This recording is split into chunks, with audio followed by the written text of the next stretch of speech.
Hello friends, आज हम बात करेंगे पीएम सूर्य घर मुफ्त बिजली योजना के बारे में। पीएम सूर्य घर मुफ्त बिजली योजना, देखिए ऐसा नहीं है कि ये आपको मुफ्त में बिजली देने की कोई मुहिम है या योजना है। इसके अंतर्गत क्या होता है कि आपको एक सब्सिडी दी जाती है। कहाँ पर? सोलर पैनल के ऊपर। जो आपने सोलर लाइट देखी होंगी, सोलर पैनल देखे होंगे घर घर पे, आजकल पूरे इंडिया में क्या पूरे वर्ल्ड के अंदर सोलर जो ऊर्जा है उसके ऊपर काम चल रहा है। तो भारत सरकार ने भी इस मुहिम में अपना कदम आगे बढ़ाया है और घर घर तक इस योजना को पहुंचाने के लिए कदम बढ़ाया है।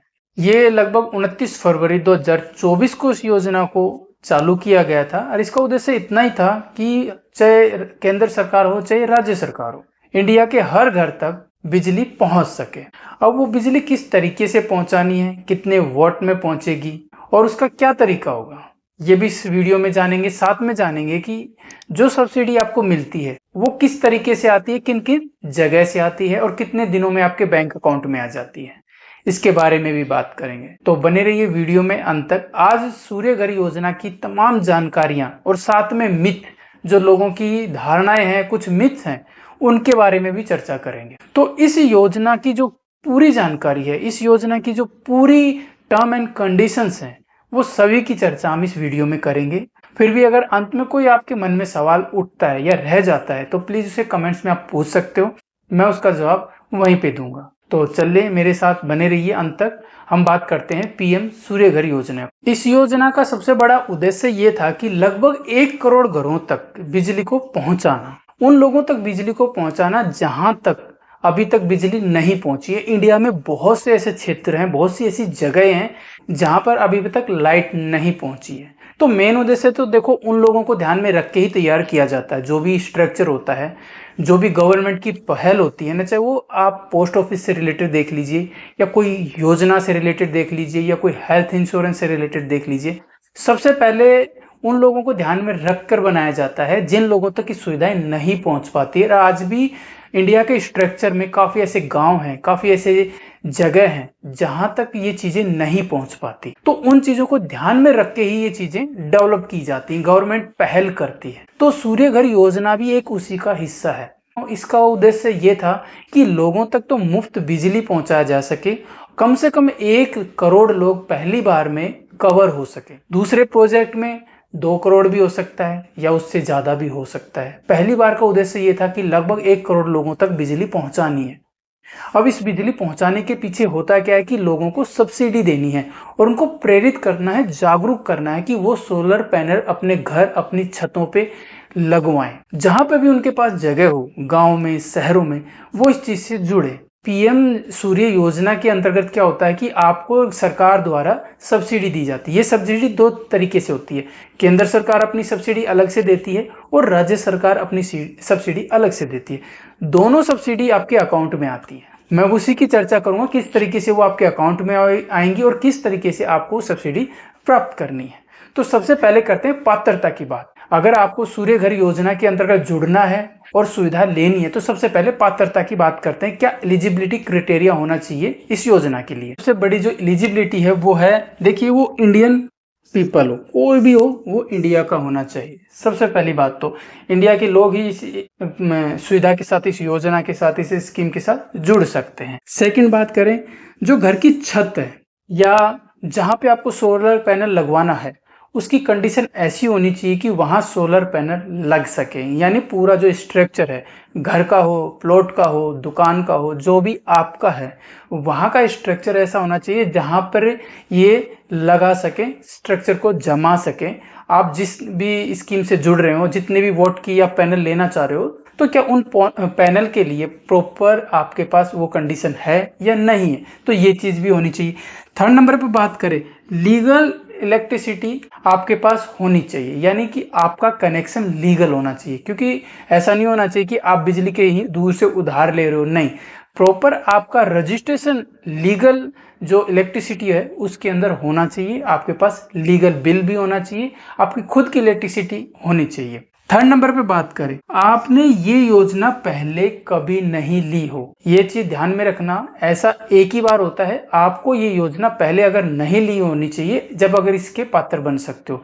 अगर आपने पहले भी इस स्कीम की यूज किया है किसी स्टेट गवर्नमेंट से या सेंट्रल गवर्नमेंट से या यूटी से, तो आप इस योजना में हिस्सा नहीं ले सकते, आप एलिजिबल नहीं हो। तो आप फर्स्ट टाइम इसमें एंटर कर रहे हो, जब भी आप इस योजना में जुड़ रहे हो तो आप इसमें पहली बार होना चाहिए। ऐसा नहीं कि आपने एक बार यूज कर लिया उसके बाद दूसरी जगह के लिए भी आप लेना चाहो, नहीं, आपको ये योजना एक ही बार मिलेगी। अब बात आती है कि ऑनलाइन रजिस्ट्रेशन की बात। देखिए ऑनलाइन रजिस्ट्रेशन कैसे करें। सबसे पहले आपको राष्ट्रीय पोर्टल पे जाना है, जो भी आप देख सकते हो, सूर्य योजना लिख दीजिए या पीएम सूर्य योजना लिख दीजिए या पीएम सूर्य मुफ्त बिजली योजना लिख दीजिए। जो भी आप लॉगिन करोगे तो आप वहां पहुंच जाओगे, या फिर मैं आपको साइट बता देता हूं, आप पीएम सूर्य घर gov.in पे भी आप लॉगिन कर सकते हो। आप इस साइट पे जाओगे, आप सर्च करोगे पीएम सूर्य घर .gov.in। इस साइट पे जाने के बाद आपको वहां पर एक फॉर्म मिलेगा। फॉर्म को आपको पूरी तरीके से अच्छी तरीके से पढ़ना है, क्या क्या उसके अंदर कंडीशन है, क्या क्या उसके अंदर मांगा गया है।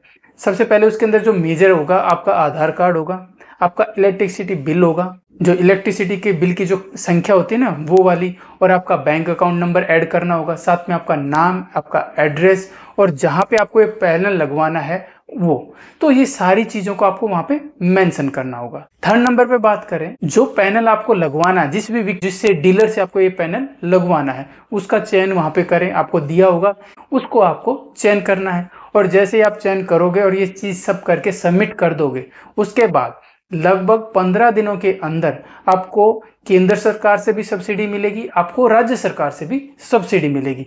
दोनों सब्सिडी आपके बैंक खाते में, जो आपने रजिस्टर किया है ऑनलाइन, जिसमें रजिस्ट्रेशन आपने बैंक खाता डाला है, उसके अंदर ये सब्सिडी आपको मिल जाएगी। तो ये इसका प्रोसेस होता है ऑनलाइन रजिस्ट्रेशन का। अब बारीकी से मैं आपको ये बताऊंगा कि राज्य सरकार कितना देती है और केंद्र सरकार कितना बजट पास करती है, कितने वॉट के ऊपर। तो थोड़ा सा इस टेबल को ध्यान से देखें, आप चाहो तो राइट डाउन भी कर सकते हो। देखिए अगर आपकी कैपेसिटी है 1 किलोवाट की, तो 1 किलोवाट में जो केंद्र सरकार देती है वो 30,000 की सब्सिडी देती है, और राज्य सरकार कितनी देती है, 15,000 की सब्सिडी देती है। टोटल जो आएगा वो आपके आएगा 45,000 रुपए आपके पास आएगा। 15,000 राज्य सरकार देगी, अप्रूव करेगी, केंद्र सरकार 30,000 अप्रूव करेगी 1 किलोवाट के पैनल के ऊपर। अगर आते हैं 2 किलोवाट के पैनल के ऊपर, तो 60,000 देती है केंद्र सरकार, राज्य सरकार देगी 30,000, तो टोटल 90,000 का अनुदान आपको मिलेगा, आपके अकाउंट खाते में आएगा 90,000 रुपए की केंद्र सरकार और राज्य सरकार की। अगर 3 किलोवाट का लेते हैं पैनल, तो 78,000 देगी केंद्र सरकार आपको, राज्य सरकार वही 30,000 रखेगी, और आपको 1,08,000 का करीब आपको अकाउंट के अंदर आएगा। तो ये चीज थोड़ा सा ध्यान में रखें, जब भी आप पैनल ले रहे हो तो इस चीज की जानकारी से जरूर अवेयर रहे। मुझे इतने किलोवाट का मैं पैनल लेने जा रहा हूँ, और इस किलोवाट पे केंद्र से कितना पैसा आएगा, राज्य सरकार से कितना पैसा आएगा मेरे अकाउंट में। अगर 4 किलोवाट का और 5 किलोवाट की बात करें, तो उसमें 78,000 और 78,000, तो केंद्र सरकार अपना सेम बजट रखेगी। ये बिल्कुल सेम रहता है, यहाँ पे भी सेम रहता है, यहाँ पे भी सेम रहता है, यहाँ, क्योंकि मैक्सिमम जो लिमिट होती है ना केंद्र सरकार की, वो है 78,000। अभी तक 78,000 ही केंद्र सरकार देती है, और राज्य सरकार भी लगभग 30,000, 30,000, 30,000, 30,000, ये भी 30,000 की मैक्सिमम लिमिट देती है कोई भी स्टेट गवर्नमेंट। और एंड में जो आपका अकाउंट में आएगा वो 1,08,000, 1,08,000।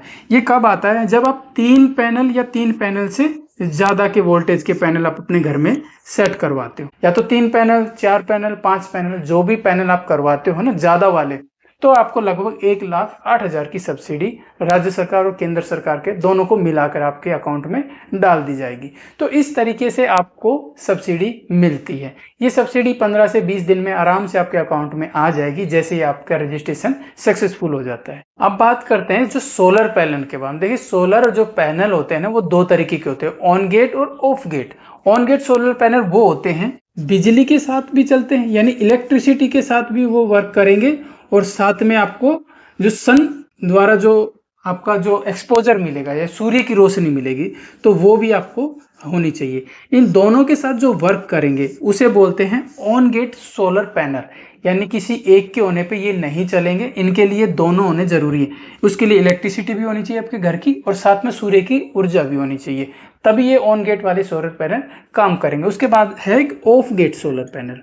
देखिए ऑफ गेट सोलर पैनल क्या होते हैं, जिसके अंदर सूर्य की रोशनी ही काफी हो, यानी अगर हम सूर्य की रोशनी लें तो उसके अंदर ही ये काम कर सकेंगे, तो इसे कहते हैं ऑफ गेट सोलर पैनल। ये आप जब भी डीलर से आप पैनल लो उस टाइम पे ये चर्चा जरूर कर लें कि ये ऑन गेट सोलर पैनल है, ऑफ गेट सोलर पैनल है। उसके बाद आपकी जगह की स्थिति को देखा जाएगा जहां पे आप ये पैनल लगवा रहे हो कि आपके लिए कौन सा बेटर रहेगा, solar panel on get better रहेगा या ऑफ गेट बेटर रहेगा। तो ये कंडीशन आप अपनी जगह के आधार पे चुनाव करोगे, लेकिन ये दो तरीके की इस चीज को ध्यान में रखें जब भी आप इस पैनल को परचेज कर रहे हो।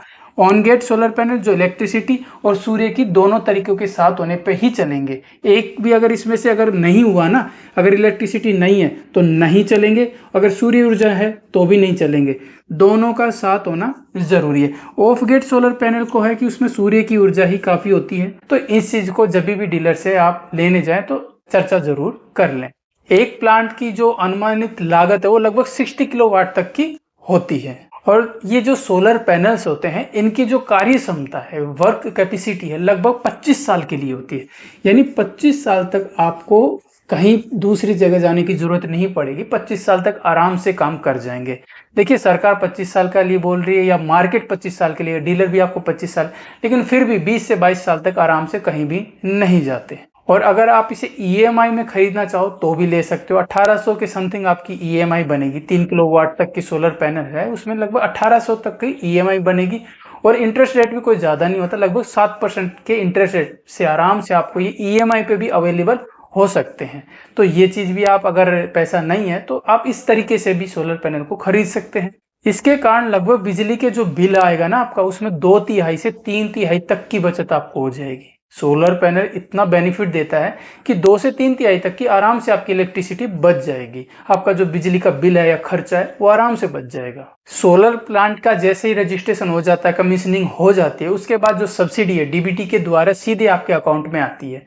पहले केंद्र सरकार डालेगी, फिर राज्य सरकार डालेगी, और 15 से 20 दिन के अंदर ये आपके अकाउंट में आ जाती है, जो भी आपने अकाउंट मेंशन किया होता है। तो सरकार केवल आपके रजिस्ट्रेशन और कमीशनिंग को जैसे ही वेरीफाई कर देगी और वो आपको सक्सेस कर देगी या मान लो पास कर देगी आपको, तो जैसे ही वो पास करती है आपके अकाउंट में पैसा आ जाता है। सबसे इंपॉर्टेंट है, जब भी आप किसी से वेंडर से लो ना, वो मतलब वो रजिस्टर्ड वेंडर होना चाहिए। आप समझ रहे हैं, आप जिस भी डीलर से, जिसकी भी जगह से ये पैनल उठाओ तो उसका रजिस्ट्रेशन ऑलरेडी होना चाहिए, यानी रजिस्टर्ड होना चाहिए, एक अच्छा वेंडर होना चाहिए। कहीं ऐसा नहीं हो कि आप मार्केट में पैनल लेने जाओ तो आजकल देखो स्कैम बहुत चल रहे हैं, तो पैनल में भी आपको कहीं ना कहीं धोखा खाने को ना मिल जाए। तो किसी रजिस्टर्ड या अच्छे जानकार पैनल वाले से ही पैनल को लें। काफी लोगों के मन का एक सवाल है कि कितनी ज्यादा तक के सब्सिडी हमें मिल सकती है, कितना मैक्सिमम सब्सिडी हमें मिल सकती है। तो मैं आपको बता दूं, लगभग 78,000 की सब्सिडी आपको एक बार में मिल सकती, इससे ज्यादा नहीं मिलेगी। तो आपको 78,000 रुपए की सब्सिडी आपको दी जाती है। आपको टोटल 78,000 रुपए की सब्सिडी दी जाएगी। इसके ऊपर अगर खर्चा लगता है वो आपकी जेब से लगाना होगा। तो आप जब भी रजिस्टर्ड कर रहे हो तो इस चीज का भी ध्यान में रख के करें कि आप कितने तक के पैनल लेके आओगे, क्योंकि मार्केट के अंदर जो पैनल मिलेंगे ना वो 50 किलोवाट के होंगे, 60 किलोवाट के होंगे या 70 किलोवाट के होंगे, तो वो इस तरीके से होते हैं। तो आप किस तरीके से लेके आओगे वो ध्यान रखना है, क्योंकि आप अगर मान लो 50 किलोवाट के 3 लेके आए तो कितने हो गए, ये हो गए 150 किलोवाट। इसके अंदर आपको 78,000 तक की तो सब्सिडी मिल जाएगी, जो बाकी बच जाएगा ना वो आपकी जेब से लगाना पड़ेगा। ऐसे ही अगर आप 60 किलोवाट तक के पैनल लेके आ गए तो अगर आपके 3 पैनल भी यूज किए तो लगभग कितने हुए, 180, तो यहाँ पे आपको 78,000 की सब्सिडी सरकार से मिल जाएगी, बाकी पैसा आपकी जेब से लगेगा। क्योंकि ये ऐसा नहीं है कि आप एक सामान लेके आ रहे हो और सबके घर में फिट हो जाए। ये डिपेंड करता है आपके घर की छत की कंडीशन पे, आपके एरिया पे, जहाँ पे आप पैनल सेटअप करवा रहे हो। वहां पे क्या पता एक पैनल ही लग पाए, हो सकता है 2 पैनल लग पाए, हो सकता है 3 पैनल लग पाए। अगर जितने पैनल लगेंगे, जिस तरीके से लगे, सूर्य की ऊर्जा कितनी तरीके से आ रही है, डायरेक्ट सनलाइट आ रही है या कहीं से फिल्टर होके आ रही है। तो वो सारी कंडीशन देखने के बाद ही पैनल अप्रूव होगा और उसके बाद ही आपको पैनल दिया जाएगा और उसके अकॉर्डिंग ही ये पैनल लगाए जाएंगे। अब बात करते हैं कुछ मिथ्स की, कुछ भ्रांति जो लोगों के अंदर है कि क्या सोलर पैनल इस तरीके से काम करते या नहीं करते। तो कुछ लोगों का मानना जैसे बारिश होती है, बादल होते हैं आसमान में या फिर धूप नहीं होती है तो सोलर पैनल काम नहीं करते। देख लीजिए टोटल मिथ है, रॉन्ग, ऐसा नहीं है। सूर्य होने पर एफिशिएंसी बढ़ जाती है, मतलब जब सनलाइट ज़्यादा होगी तो जाहिर सी बात है पैनल की एफिशिएंसी बढ़ेगी। अगर बारिश होगी या बादल होंगे तो उस वक्त एफिशिएंसी थोड़ी कम हो जाती है। बाकी ऐसा नहीं है कि वो काम नहीं करेंगे। तो ये लोगों का मिथ है, जरूर काम करते हैं, चाहे बारिश हो चाहे बादल हो, काम जरूर करते हैं। सेकंड है कि आप उसको टाइम टाइम पे साफ करते रहें। जहां पे भी आपने पैनल लगवाए हैं थोड़े थोड़े टाइम के बाद उसे साफ करते रहें। उस पर धूल मिट्टी होती है, जैसे बर्ड्स वगैरह की ड्रॉपिंग हो जाती है, तो उसको टाइम टाइम पे आप साफ करते रहें। जैसे आप साफ करोगे तो उसकी एफिशिएंसी वापस बढ़ जाएगी। अगर आप साफ करने में टाइम लगाओगे, साल 2 साल तक उसे साफ नहीं करोगे तो जाहिर सी बात है पैनल पे धूल मिट्टी लग जाएगी, पैनल पे जो बर्ड्स वगैरह है उनकी ड्रॉपिंग होगी तो वो एफिशिएंसी कम पड़ जाएगी। डायरेक्ट सनलाइट की ऑब्जर्वेशन थोड़ा सा कम पड़ जाएगा। तो इसलिए आप कोशिश करें कि हर 5 से 7 महीने के अंदर एक बार आराम से उसको क्लियर कर दें, पानी से साफ कर दें, तो एफिशिएंसी बरकरार रहेगी। काफी लोगों का एक मिथ और है कि हमारे सारे अप्लायंसेस इससे काम नहीं करेंगे, यानी घर का जितना भी इलेक्ट्रिक सामान है वो काम नहीं करेगा। देखा, ऐसा नहीं होता है। ये बात डिपेंड करती है पैनल की कैपेसिटी पे। आप कितनी कैपेसिटी के पैनल अपने घर के अंदर अरेंज करवा रहे हो, उसी के ऊपर डिपेंड करता है। ज्यादा अच्छे पैनल अरेंज करवाओगे, ज्यादा पैनल होंगे तो आप घर का हर सामान यूज कर सकते हो, चाहे फ्रिज हो, कूलर हो, वॉशिंग मशीन हो, इलेक्ट्रिक अदर कोई सामान हो, आप हर चीज यूज कर सकते हो। कोई ऐसी दिक्कत वाली बात नहीं है कि आप ये चीज यूज कर सकते हो, ये चीजें इससे सोलर प्लांट से यूज नहीं कर सकते, ऐसा कुछ नहीं है। आप हर चीज यूज कर सकते हो, बस कैपेसिटी आप देख लेना जब भी आप सेटअप करवाओ। तो उसके बाद भी अगर कोई डाउट है आपके मन में तो प्लीज कमेंट्स में पूछ सकते हो, मैं उसका जवाब जरूर दूंगा। मिलते हैं एक नेक्स्ट इन्फॉर्मेशन के साथ, जब तक के लिए धन्यवाद।